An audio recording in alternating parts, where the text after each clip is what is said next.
Salut les amis, c'est Timena.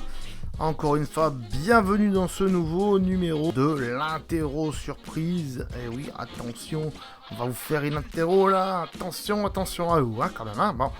Donc si vous n'avez pas vu les deux premiers numéros, déjà je vous invite à aller voir le lien qui est dans le descriptif, où il y a une playlist bien sûr de l'émission l'interro surprise, où bien sûr on fait un petit quiz ensemble.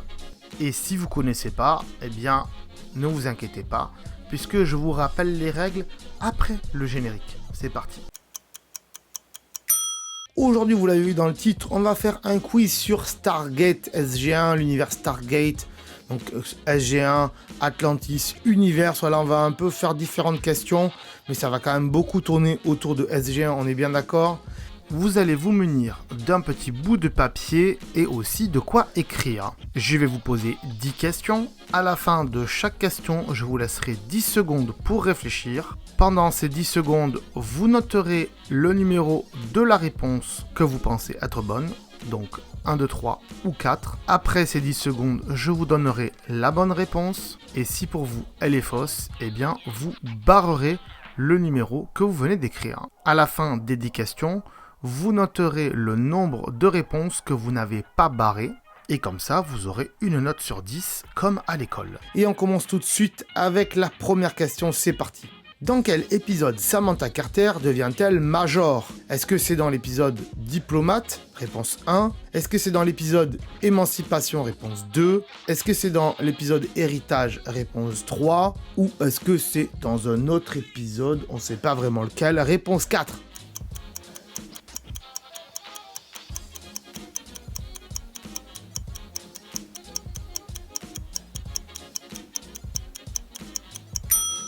Et la bonne réponse, c'est la numéro 1, c'est l'épisode Diplomate. Deuxième question, comment s'appelle l'ex-femme du colonel Jack O'Neill avec 2 L? Attention, il faut pas se tromper parce qu'il y avait un autre colonel O'Neill avec un seul L et il était moins sympa que lui. Est-ce que c'est Jessica? Réponse 1.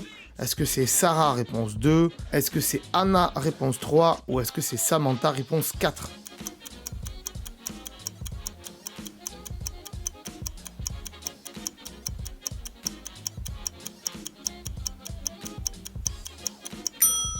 Et la bonne réponse, c'est bien sûr la numéro 2. L'ex-femme de Jack O'Neill s'appelle Sarah. C'est d'ailleurs elle qui a quitté Jack et qui a demandé le divorce à Jack O'Neill, puisque Jack O'Neill avait laissé traîner son arme de service dans la maison et son fils l'avait trouvée et il s'était tué avec, malheureusement. Question suivante.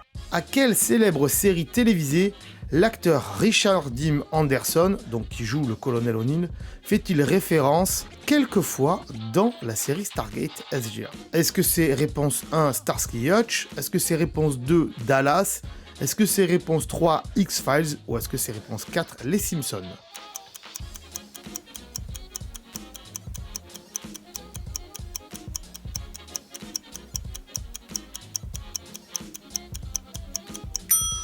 Et la réponse, c'est bien sûr la numéro 4, Les Simpsons. Et oui, il fait souvent référence aux Simpsons. Question suivante. Dans l'épisode Prisonnier des glaces, saison 6, où les scientifiques découvrent-ils la femme congelée? Oh là là. Est-ce que c'est en Alaska? Réponse 1.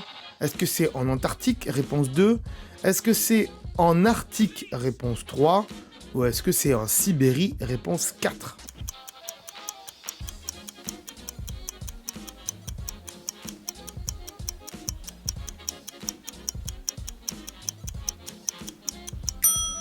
Et c'est bien sûr en Antarctique, puisqu'il y a aussi le poste avancé des anciens en Antarctique, donc c'était pas très loin de là. Question suivante, qui est le dieu de l'enfer? Oh là là, dans la série Stargate bien sûr. Est-ce que 1 c'est Sokar? Est-ce que 2 c'est Ra? Est-ce que 3 c'est Apophis? Ou est-ce que 4 c'est Anubis?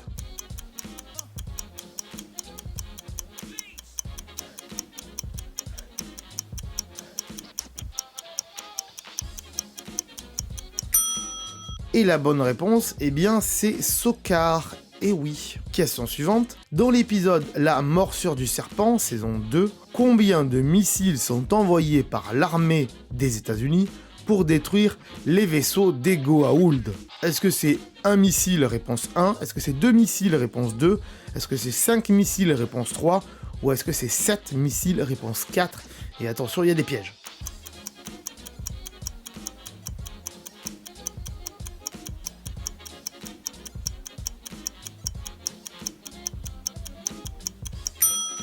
Et la bonne réponse, c'est la réponse 2. Ils ont envoyé 2 missiles, puisqu'il y avait 2 vaisseaux, je crois, c'est ça? Donc 1 par vaisseau. Question suivante. Quel programme télévisé est particulièrement apprécié par Jonas Quinn? Vous savez, le personnage qui a remplacé Daniel Jackson dans les dans le milieu de voilà, hein. Est-ce que c'est réponse 1, le journal télévisé? Est-ce que c'est réponse 2, les documentaires? Est-ce que c'est réponse 3, le sport? Ou est-ce que c'est réponse 4, la météo?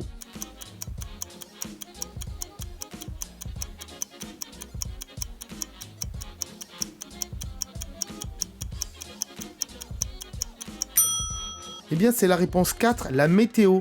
Et oui, puisque sur la planète de Jonas Quinn, il n'y a pas de chaîne qui diffuse la météo. Voilà, ils sont pas vraiment au courant de la météo.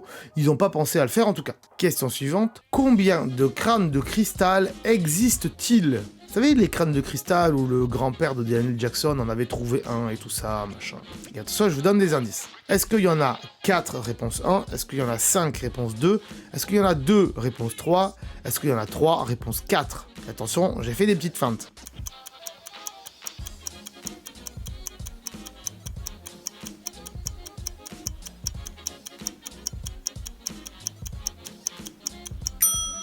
Et la bonne réponse, c'est bien sûr 2, et oui, puisqu'il y en a un sur Terre, et il y en a un aussi sur la planète que Daniel Jackson et SG1 va trouver, et c'est comme ça que Daniel va se rappeler que son grand-père en avait trouvé un sur Terre.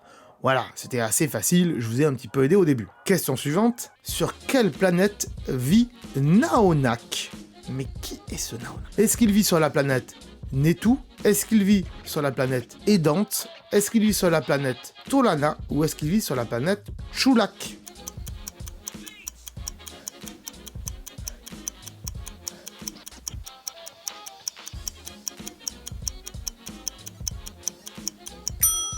Et la bonne réponse, c'est bien sûr la numéro 1, c'est Netu. Et oui, pourquoi Netu? Parce que Naonak, en fait, c'était Apophis. Et oui, c'était Apophis. Et il avait changé de nom, puisqu'il était prisonnier sur Netu. Il était prisonnier de Sokar. Et donc, il vivait là-bas. Hein, voilà, parce que Naonak, c'était un personnage... c'était pas vraiment un personnage à part entière. C'était quelqu'un qui avait changé de nom, on est bien d'accord. Question suivante. De quand date la découverte de la porte des étoiles? Et oui, et ça, alors là, si vous ne savez pas, franchement, remarquez, même moi, je le sais pas. Donc, est-ce que c'est réponse 1, 1916? Est-ce que c'est réponse 2, 1928? Est-ce que c'est réponse 3, 1937? Ou est-ce que c'est réponse 4, 1936? Et attention, ça se joue à une année près.